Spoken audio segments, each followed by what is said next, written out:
115 days after PCGS received my order, it finally has arrived.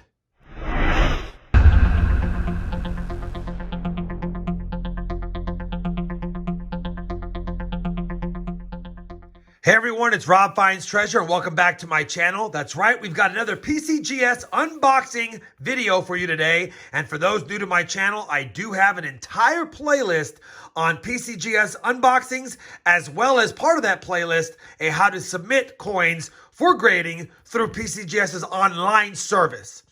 Now that being said, I said in the intro, it's been almost 120 days since I submitted this order. Actually, it's been north of 120 days, but they didn't receive it into their system until August 12th, and we didn't get it into our home until December 7th. So nearly 120 days, 115 for sure. I think at this point, I'm going to go ahead and open up this box and see what kind of plastic case we got, the blue, black, or maybe a seasonal one. We'll have to take a look at that. And after I get this box opened up and we're into the plastic box, we'll get the invoice out and refamiliarize with whichever submission coins I have in here, because it's been so long, I almost don't remember all of the coins, but the invoice in here should have that information when we need to look at it. All right. I'll see you guys in a second. Let's crack open this box. Well, I'm pretty excited because when I got in there, I did get PCGS's 35 anniversary gold case, and I don't have one of these. I seem to always miss all of their special cases every year, and this time they made sure I got one. So anyway, pretty excited. Let me go ahead and pop this tape, get this box set up so that the reverses are facing, and get the invoice out and double check to see what I submitted for without seeing the grades. No spoilers, hopefully. Well, we've got the top taken off, and it's never a good sign to see that. So one of the coins, one of the 9 coins I submitted is either unauthenticatable or something else. And I think I can take a pretty good guess of which one this probably is. In one of the videos I'll list down below as well as pin up here, I found what was a 1909 VDB in a coin collection I bought, and it did have damage on the obverse, and I thought, man, that could be a 1909 S VDB.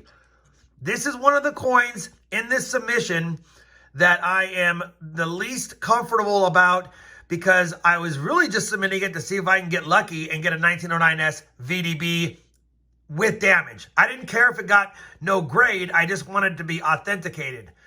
Unfortunately, I'm guessing it has to be that, or it's the trade dollar I sent in that's also been damaged. Let's take a look and see what that is, and I'll be right back in a second. All right, as expected, it is that 1909 VDB, possible S VDB. They couldn't authenticate it. I will show you the reverse of this coin first, to show you why I submitted it just in case. You can see VDB down there. It's damaged around it, but clearly you can see the V, D, and B at the bottom of the coin. And then when I flip it around to the obverse, you can see it had some sort of S right there, or damage. So when I saw this, I knew it was probably a 1909 VDB, maybe an S, or was that damage? And there's no way for paying a cent for this coin in that collection that I wasn't going to submit it and maybe get a 1909 S VDB environmental damage or damaged or whatever, because the value would be a lot more than just having it as a 1909 VDB or even not even authenticated. Unfortunately, it wasn't authenticated, and I remember checking the box that said, do not holder this coin if you can authenticate it, and they couldn't.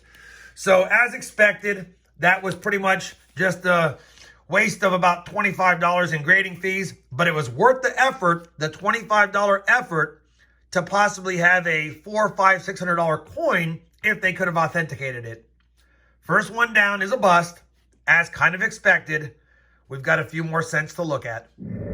All right, according to my invoice, the next one should be a cent, and it should be the 1941 DDO FS 101, I believe. And I have found 3 of these now. The first one I found, I have a video for. I got it graded. The second one I found, I have it on a video as well. That should be this one. And I recently found another one that I'm considering submitting. And I do submit these in any condition because if they just get in that XF range, they're about a $100 coin. So that being said, I want to try to see which of the three that I have end up getting the highest grade. Now, I don't remember what my last one graded. I think it was either XF40 or XF45, and this was similar, and it does have a grade because there is no genuine not gradable stamp on the back. Let's take a look and see what we got on this 1941 DDO-FS 101. And we got another XF40, and I think that matches what I got last time. So that's about par for the course. It's a nice scent. I knew it was in the XF range. I was hoping XF45. We got the low end of XF, but I'll take that. Can't get mad at finding a DDO in a circulated bank box for a penny that's now worth about $100. And even though I paid about $50 after grading fees and variety attribution, we still are in the $50 profit range, and I can't get mad at that. 1941 DDO-FS 101, XF40, beautiful scent. The next coin should be a 1909S, and I got that in the same collection as I got the 1909S Possible VDB unauthenticated. And when I looked at it, I thought it had an S over S 1501 RPM. That's what I designated it as. Hopefully we got it. Looks like we definitely got a clean grade on it. And there was a little bit of wear. Well, there's a lot of wear on this coin, but judging by the fact that it's an 09S and possible RPM, I had to submit it. Let's take a look. Hopefully we got the variety attribution, and then hopefully we got at least a decent grade. We know we got A grade, hopefully a decent grade. Okay. S over horizontal S 1502. So according to my invoice, I submitted this for a 1501 S over S RPM, but they deemed it the S over horizontal S 1502. And if I recall, the 1502 is slightly a better RPM, if you will.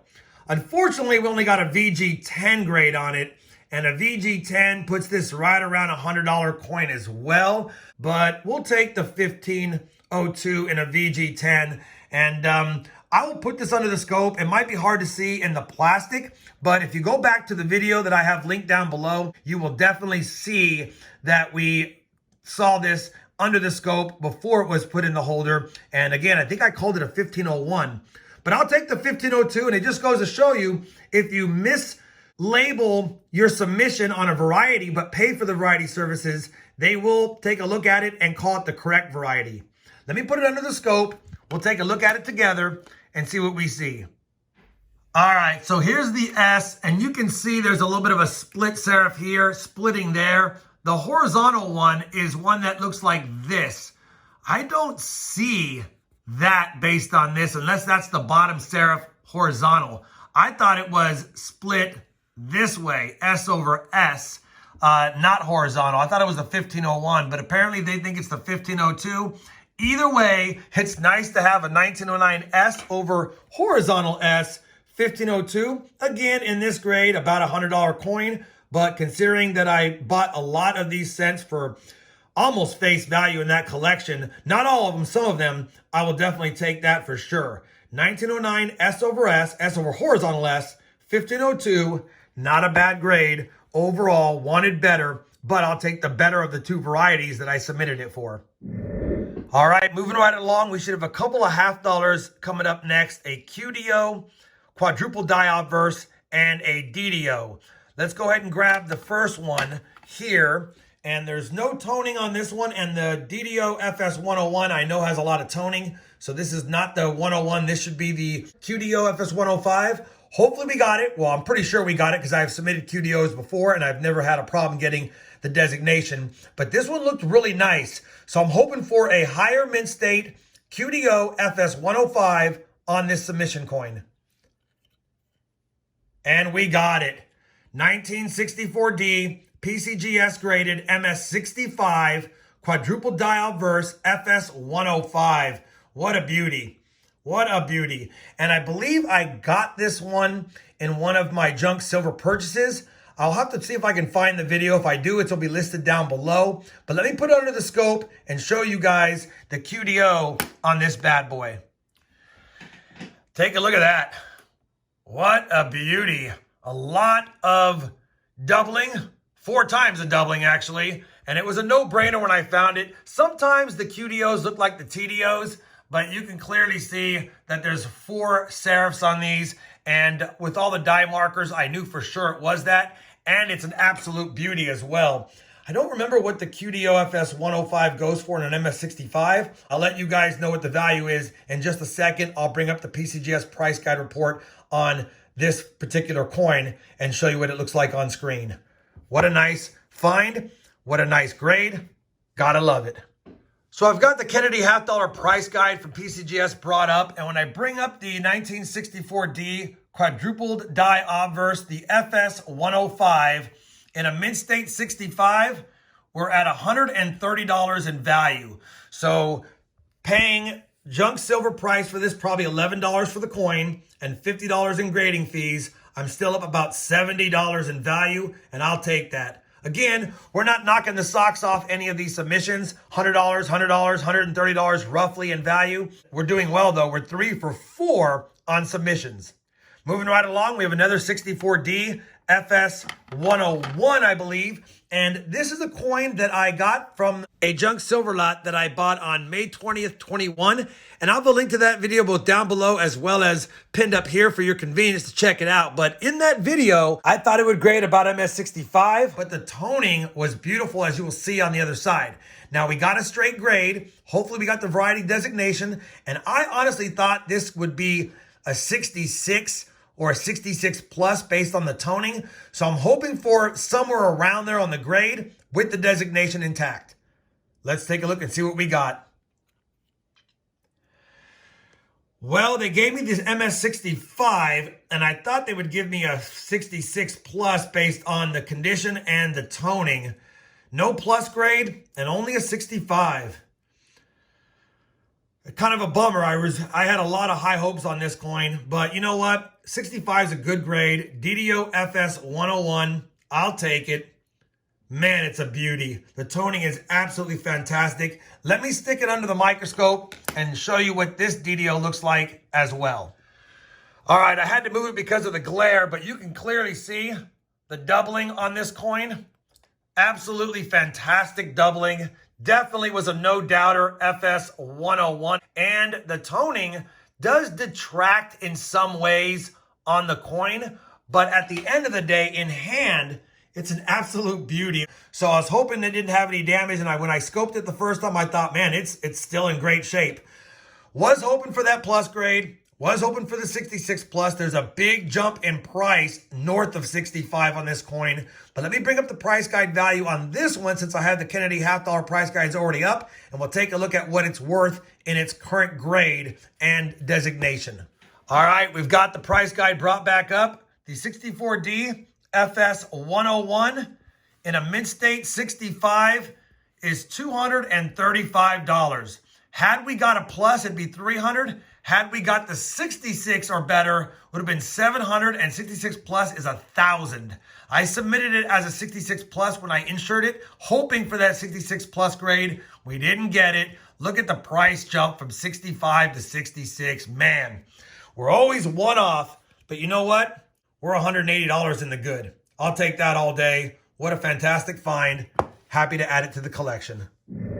Well, I'm a little discouraged because I can already see by the back of this coin that we have a genuine not gradable. And based on my invoice, this is going to be the 1883 O VAM36A partial E reverse. It's actually a hot 50 VAM.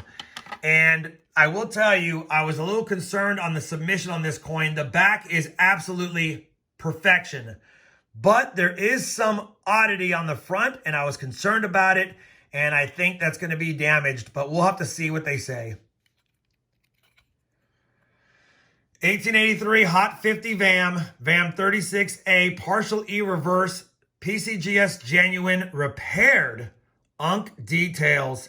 What a bummer. And you can see the scratching or the rub mark between her neck, chin, and her lips. I did see that, but sometimes on the Morgans, they have those marks from either the rollers when they're being minted or from just being damaged in the bags. And it was suspect. It was suspect, but being a Hot 50 VAM in this condition, I had to submit it or at least to give it a go.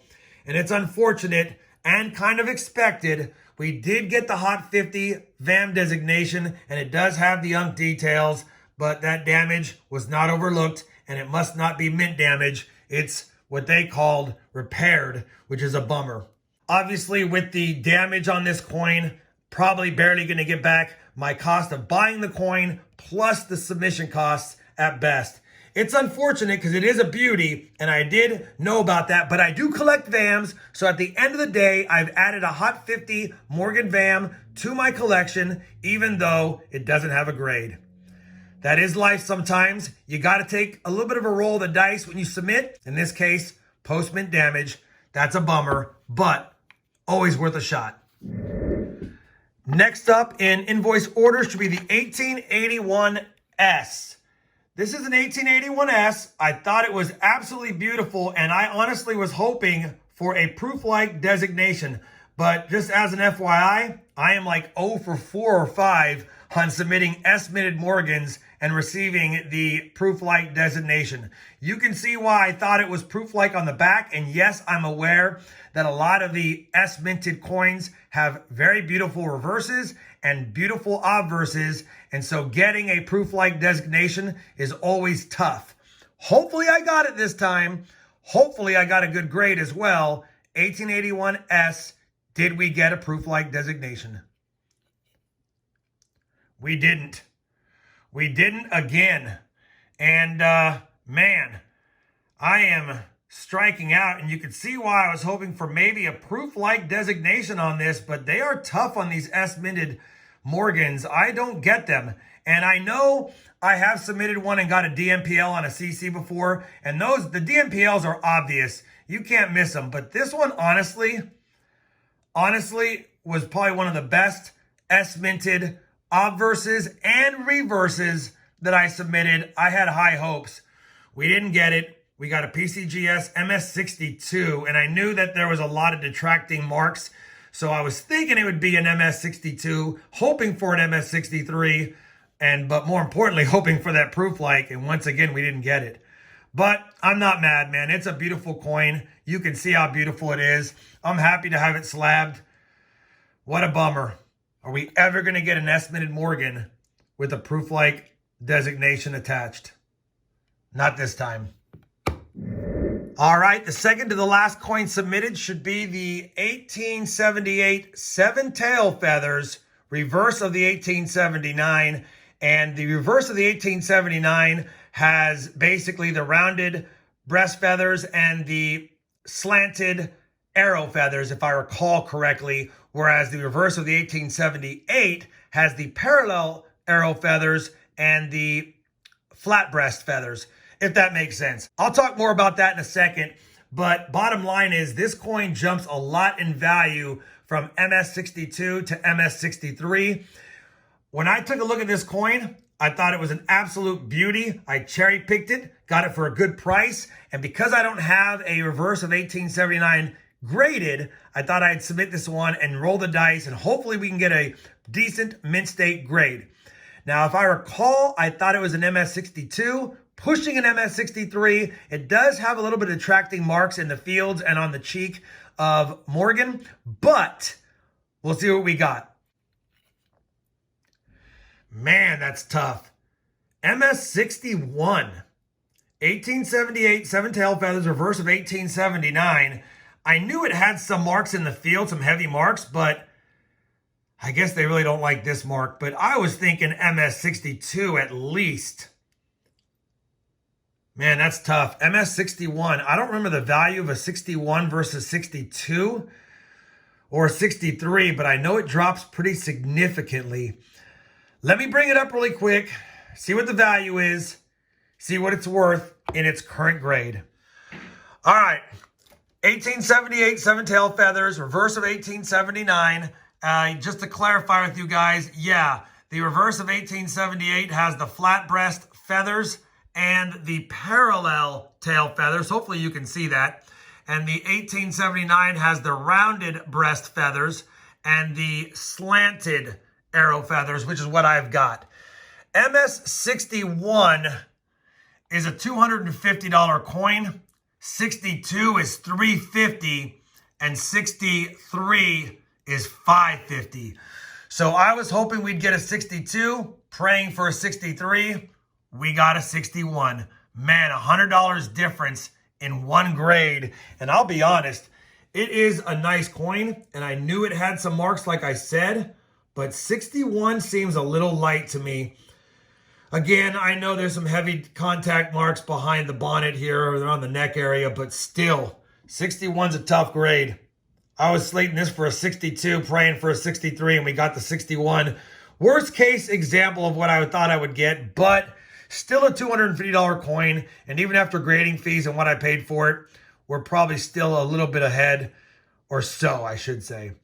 I needed one graded for my collection. We'll add it to the collection. Can't get mad at it. Well, can get a little mad, but what are you going to do?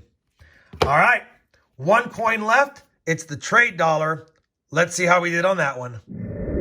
Well, unfortunately, we've got another genuine not gradable, and this one, I was aware of some extensive damage, I guess, to it, but the details were so nice, and I got this coin for a couple of $100. So the biggest concern when I got it was making sure that it was authentic.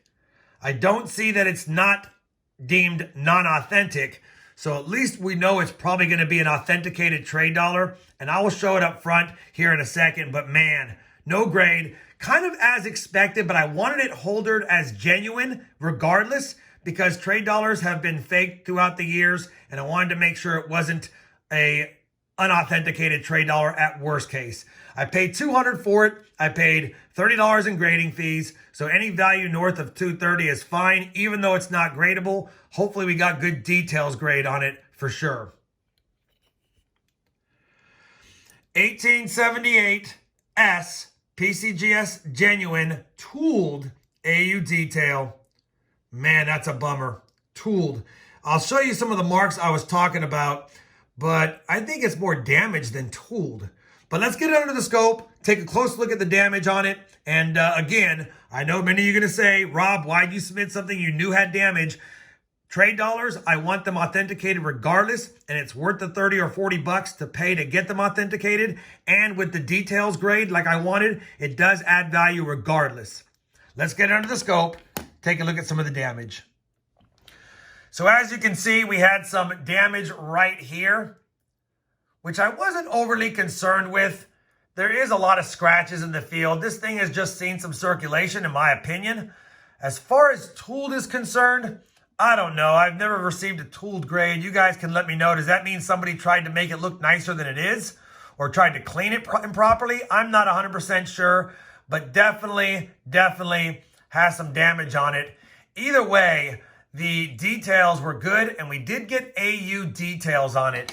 And AU details, I'll bring up the price on an AU type coin, obviously, because it doesn't receive an AU grade. It's not going to be worth exactly that, but we're $230 in on this. Let's see what the value is of a AU50 grade 1878S trade dollar goes for.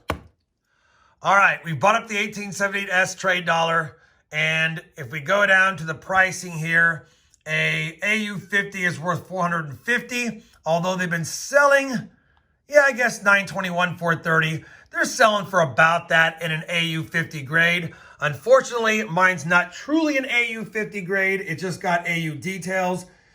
Even if we knocked $100 off that and we called it $350, I'm still up about $100 on this coin, and we know it's genuine.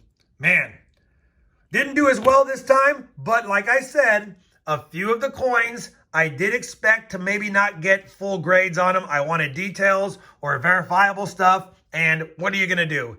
At the end of the day, we added some more slab goodies to my collection. I had fun submitting these, and I have a huge Morgan dollar submission that is with PCGS right now, so stay tuned for that, and I'm getting ready to put together another submission here in the next couple of days as well. Hopefully you guys enjoyed this PCGS unboxing video. I know it wasn't the best, but I had fun doing it, and hopefully you had fun watching and learning along with me. If you did, I'd appreciate that thumbs up. And as always, everyone, happy hunting, and thanks for watching.